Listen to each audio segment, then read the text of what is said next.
Tenemos comunicación con la periodista de La Voz de América, Verónica Villafañe, desde Los Ángeles, en Estados Unidos, para conocer cuál es la situación actual, justamente en el lugar donde se encuentra y, por supuesto, a nivel nacional, porque Estados Unidos lamentablemente se convirtió en el epicentro de la pandemia. Verónica, qué bueno, qué gusto saludarla, qué bueno que está bien, es que se está cuidando también, por supuesto, para seguir trasladando la información a nivel mundial. ¿Cuál es la situación a esta hora en Los Ángeles? La escuchamos. Muy buenas tardes. Sí, efectivamente, como tú lo mencionaste, Estados Unidos se ha convertido en el epicentro del brote a nivel mundial, con más de 1 millón de casos positivos ya marcados. Acá en California estamos hablando de 45,000. Y en el condado de Los Ángeles, donde estoy en este momento, los números son bastante alarmantes dentro de todo en contexto de lo que va en California. Acá en el condado de Los Ángeles es el epicentro del brote en California del coronavirus, con más de 20,400 casos. Todavía estamos esperando de que el Departamento de Salud Pública del condado suelte los nuevos números del día de hoy. La semana pasada, durante toda la semana pasada, hubo un promedio de más de 1,000 nuevos casos de coronavirus al día.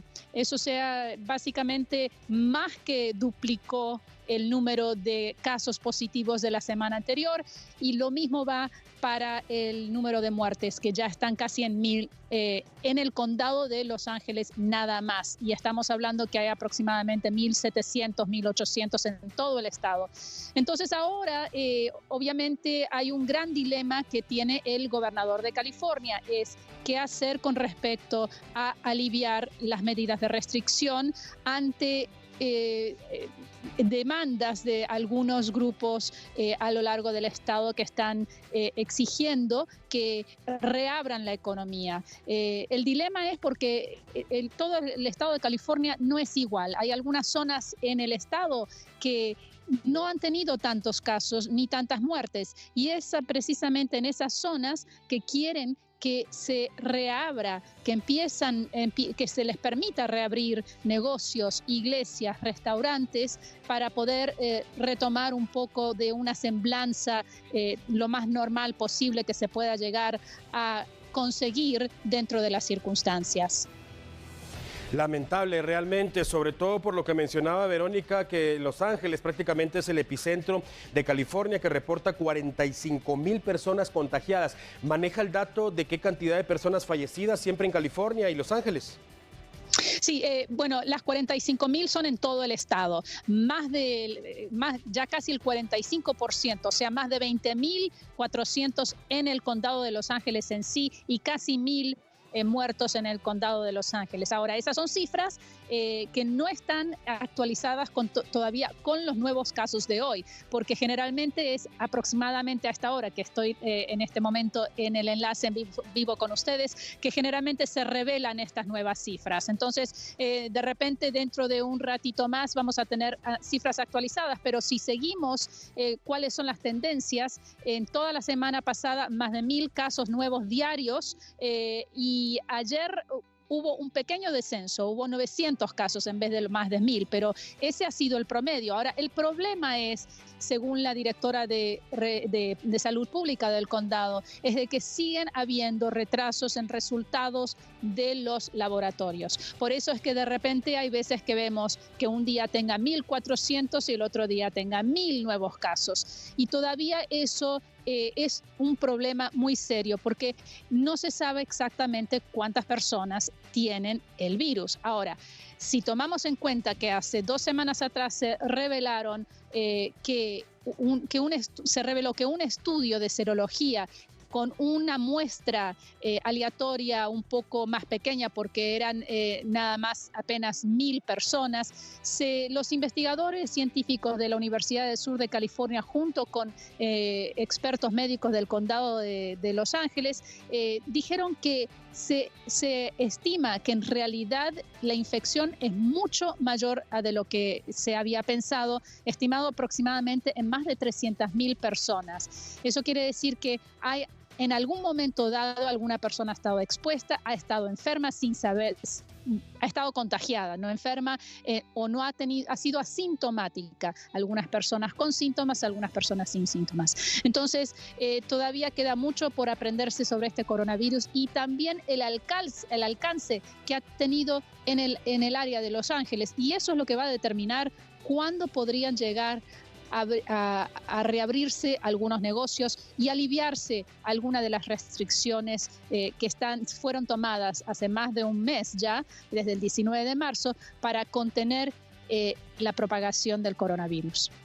Grave definitivamente la situación en la gran nación. Verónica, me llama mucho la atención y es muy importante recalcar el dato que usted mencionaba. Por ejemplo, ayer se reportan 900 casos en ese mismo lugar y la tendencia había sido a 1,000 o más de 1,000. Y la justificación es justamente que hay retraso. Esto se puede estar, de hecho, repitiendo en muchos países, también como en el nuestro, que de repente en el día pareciera que hay menos contagiados, pero es justamente por el retraso en el resultado. ¿De qué cantidad de tiempo estamos hablando en este momento que tiene capacidad Estados Unidos para revelar las pruebas, realizar la prueba y tener ya el resultado? Y si la capacidad de realizar pruebas finalmente se logró resolver, porque al principio era un problema que no habían suficientes pruebas o no se estaban practicando pruebas suficientes al día. Sí, al principio hubo muchos problemas. Primero que definitivamente no habían suficientes pruebas, después de que, no sé si se acuerdan, que al principio solamente los Centros para el Control y Prevención de Enfermedades, los CDC, eran los únicos que podían estar realizando los análisis, o sea, se tomaban las pruebas, pero se tenían que enviar a Atlanta para que ellos después hicieran la evaluación y eso podía llegar a tomar hasta 2 semanas. Eso se ha reducido porque muchos laboratorios estatales han empezado a hacer esos análisis, pero aún así laboratorios estatales, pero de los departamentos de salud pública. Y eso ha reducido, digamos, ese retraso de estar enviando desde California a Atlanta para saber si una persona estaba contagiada, que eso ocasionaba grandes problemas para determinar, hay que aislar la persona, hay que ver con quién ha estado en contacto esa persona para prevenir y contener ese contagio y cuántas personas esa persona podría haber infectado. Entonces, han habido un montón de esos series de problemas. Todavía no se ha resuelto, como muy bien lo indicó la directora de Salud Pública, que todavía hay retrasos. Los retrasos varían, depende del estado, depende de la ciudad, depende de la cantidad de laboratorios, depende también de la cantidad de pruebas que se están haciendo.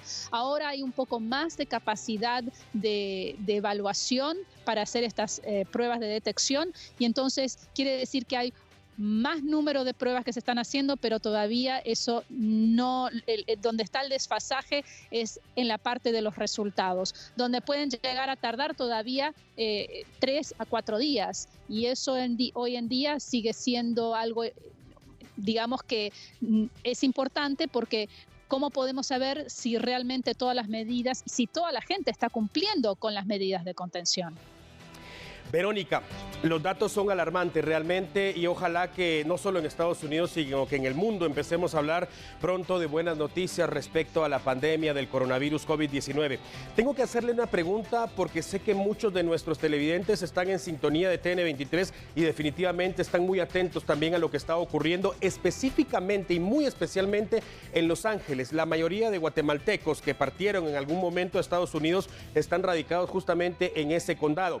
La ayuda para los indocumentados, ¿qué hay acerca de ese tema? ¿Se está colaborando con ellos? Una de las preguntas principales que se hacen acá en Guatemala es qué pasa si no tiene documentos, si tiene los síntomas del coronavirus, ¿puede acudir a un hospital?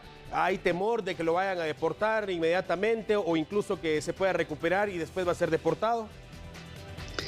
Bueno, lo que sí han dicho las autoridades es que lo más importante es que cualquier persona que tenga síntomas y esté enfermo, que tiene que acudir a algún tipo de cuidado médico. Sin embargo, se está tratando de incentivar a la gente que primero hagan una evaluación por medio de telemedicina. Hay muchas clínicas comunitarias que sí ofrecen también ese servicio, porque tampoco lo que se quiere hacer es de que una persona que no esté tomando las precauciones, esté infectada, llegue a una sala de emergencia y puede estar contagiando a los demás. Eso ha sido algo que han han dicho desde un principio que se tienen que tomar ese tipo de precauciones, y especialmente si alguien tiene la sospecha de que puede estar infectado. Pero lo que sí también han dicho las autoridades de inmigración es de que no van a estar realizando arrestos inmigratorios en centros médicos. Eso no significa que no se hagan, pero ellos han dicho que esa no va a ser su prioridad y que por lo general ese no es una medida que van a estar tomando, pero que es definitivamente importante, y eso lo recalcan todos, de que es importante que sí se tiene que buscar asistencia médica si una persona está o sospecha de estar contagiada. En términos de asistencia financiera, ese es un gran problema, porque acá en California sí hay un mayor apoyo para comunidades indocumentadas. De hecho, hace 2 semanas atrás el gobernador de California anunció un fondo de emergencia en sociedad con dineros, digamos, con socios privados, porque ese es uno de los problemas más grandes que pueden llegar a tener, es de que supuestamente dineros federales no se le puede dar a personas que son indocumentadas, pero no hay ninguna ley que prohíba que grupos privados puedan ofrecer asistencia financiera, y eso es algo que se está viendo. También acá en Los Ángeles, de hecho, el alcalde creó un fondo que pura, neta y exclusivamente está siendo fundado por, recibe dineros de personas, de donativos privados. Entonces, ese dinero ya se terminó, pero se distribuyó mediante tarjetas de débito a personas que habían solicitado, que calificaban. Y eso no se les preguntaba el estatus legal.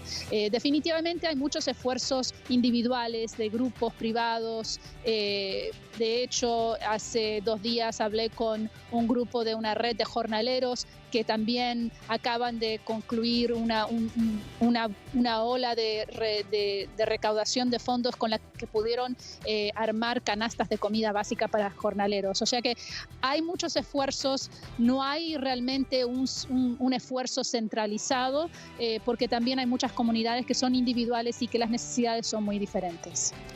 Verónica, excelente trabajo como siempre. Por favor, cuídese mucho, resguárdese. Queremos seguir teniendo comunicación con usted.